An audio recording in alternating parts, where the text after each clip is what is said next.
ateliei. Am zis să fac clipul, partea a doua din baie, pentru că am spus că o să fac un clip în care o să prezint și ce avem lângă pat. Eu am luat soldățelul ăsta de la Ikea, cred.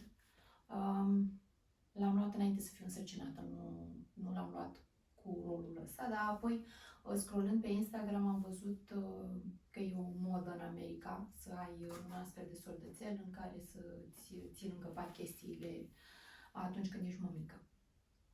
Și utilitatea lui era undeva în cămară, dar oricum nu-l prea foloseam, puneam borcane și sticle și apoi l-am luat și îl folosim aici lângă pat. Nu am foarte multe lucruri, deci sper să nu vorbesc foarte mult, dar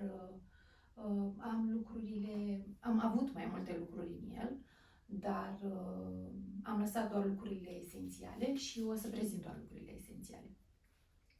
Cel mai important lucru pe care îl am lângă pat, pentru că acum este dimineață și încă au rămas aici, am o sticlă de apă. Eu fierb și apa plată, este o întreagă discuție și în legătură cu asta. Unii nu fierb apa plată, unii o fierb. Eu fierb apa plată și o pun într-un recipient de sticlă și o păstrez ca fiind apă rece. Iar într-un termos pun apa direct fiartă, adică apa oporită o păstrez în termos.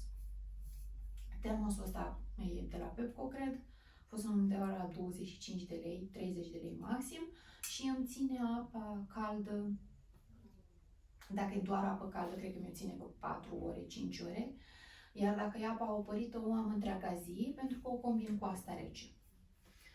Să zicem că dacă îi dau 120 de ml și apa e opărită, pun un 30 de ml apa opărită și restul completez cu apă rece și o temperatură foarte bună a laptelui. Ce mai avem aici? Pe partea de jos am așa, cartea pe care o citesc acum, cartea pe care mă chinui să o citesc acum, pentru că nu-mi ies în fiecare zi. Am un recipient unde pot pune lăptic, am câte 120 de ml, pentru că acum atât mănâncă ea, și îmi depozitez aici, sunt 4 porții și îl țin mai ales noaptea, ziua mai pun direct din borcanul mare de lapte, dar noaptea îmi păstrez lângă ca să torn direct, pentru că nici buimac. Mai am un portfard în care am pus Pampers, ca să avem seara, să nu mai duc până la baie, dacă nu facem numeros dos, nu mai duc până la baie. Și îi schimb Pampers-ul aici în pat și să-l am aproape. Apa asta termală nu o mai folosesc acum, dar am folosit-o mult astă vară și am lăsat-o aici. Și mai am și crema. Crema mea.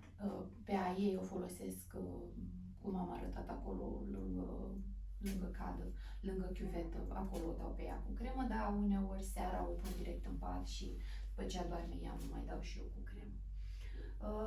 Avem cărticele, multe cărticele.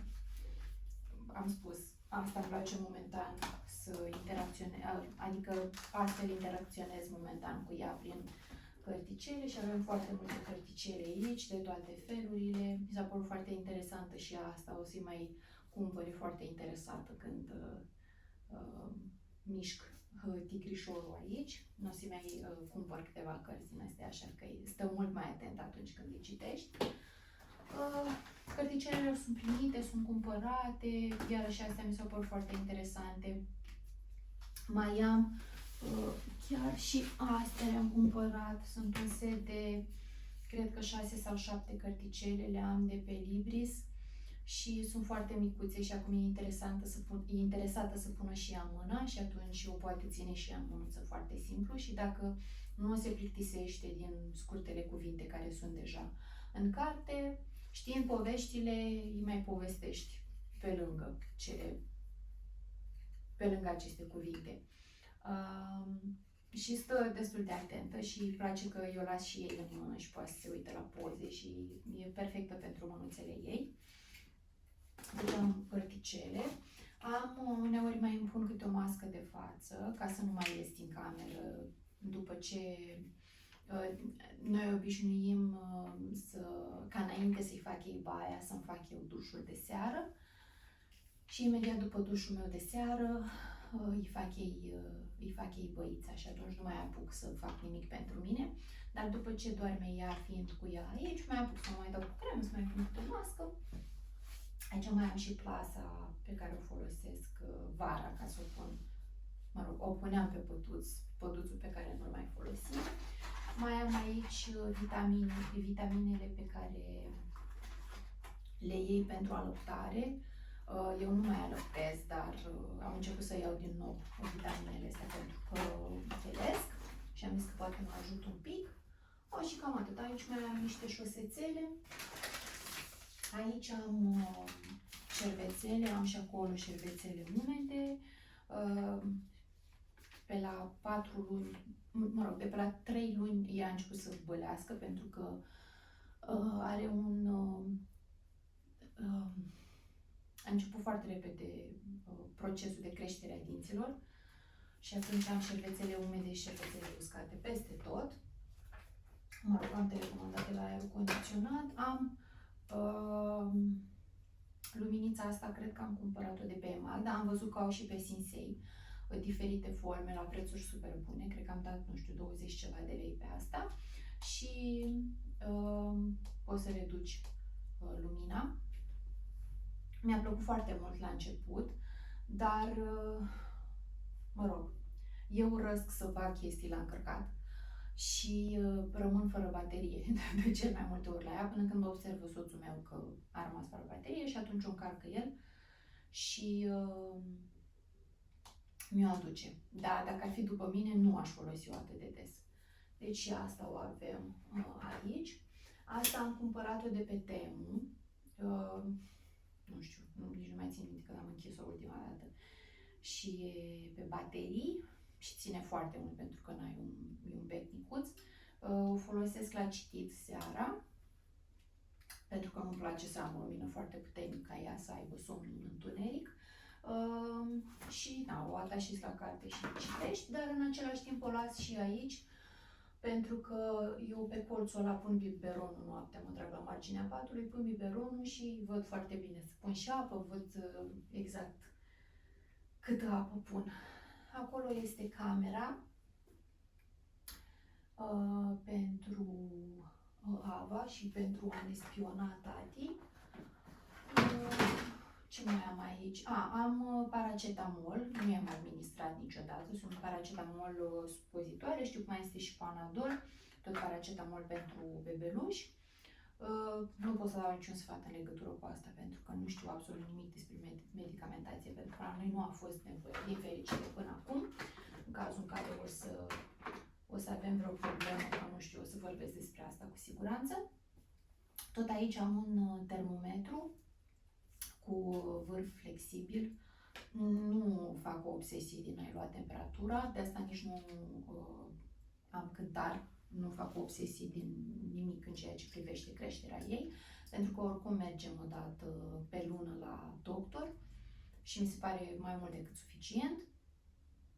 În perioada asta mergi destul de des la pediatru și atunci nu văd de ce ar trebui să am tot felul de chestii în casă, pentru că după aia cred că aș cântări eu, nu știu, la 2 zile și atunci dacă bebelușul este perfect sănătos, doar dacă ți se pare ceva super ieșit din comun, nu văd de ce să iei temperatura în fiecare zi, dar nu văd nici nimic greșit în asta, doar că pe mine m-ar obseda și m-ar îngrijora mai mult și încerc să mă mențin cât mai puțin stresată și stresantă.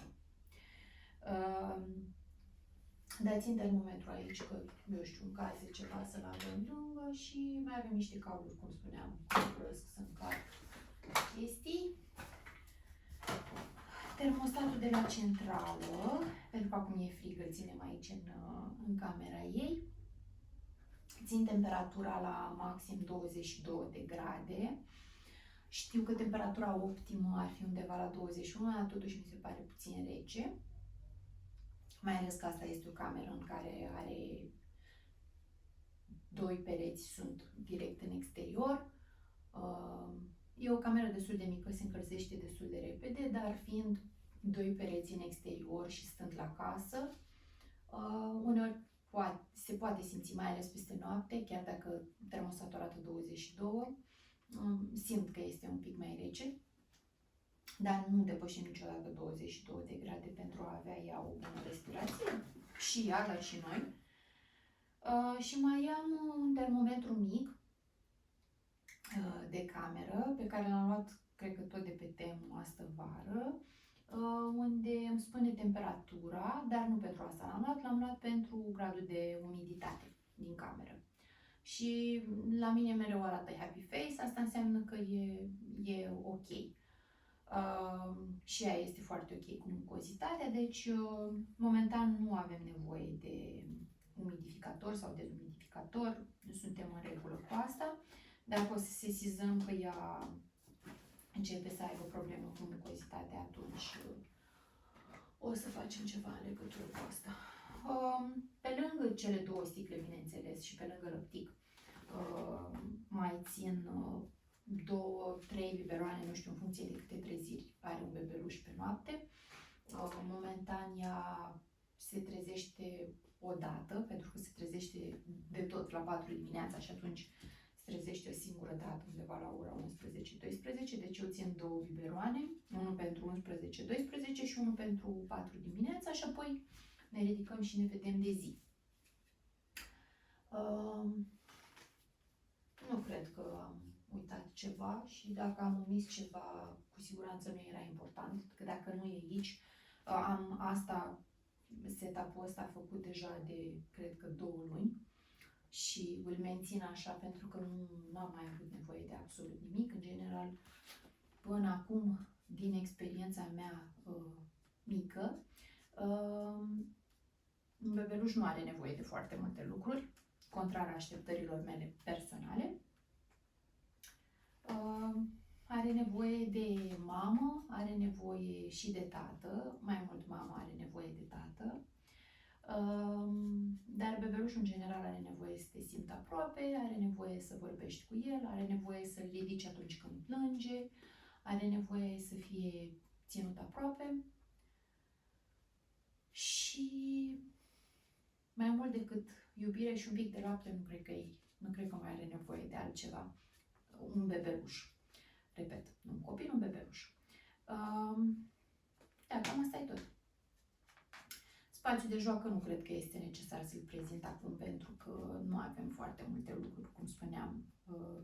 Eu sunt animatorul ei, nu are foarte multe jucării. De fapt, are jucării, dar nu le folosim pentru că nu este suficient de atras de ele.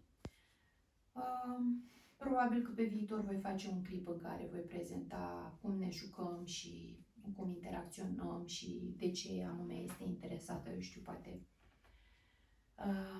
se uită cineva și are idei sau eu personal m-am uitat atunci când ea avea o lună, căutam clipuri despre ce exact are nevoie un bebeluș la o lună, ce va avea nevoie la 3 luni, ca să pot să-mi fac planul și să pot să-mi fac cumpărăturile pe următoarele luni.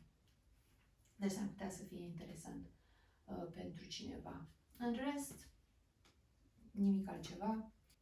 Asta e tot. Suntem înconjurate de cărticele și de iubire. Nu, scratch that. Nu, oribil. Cat.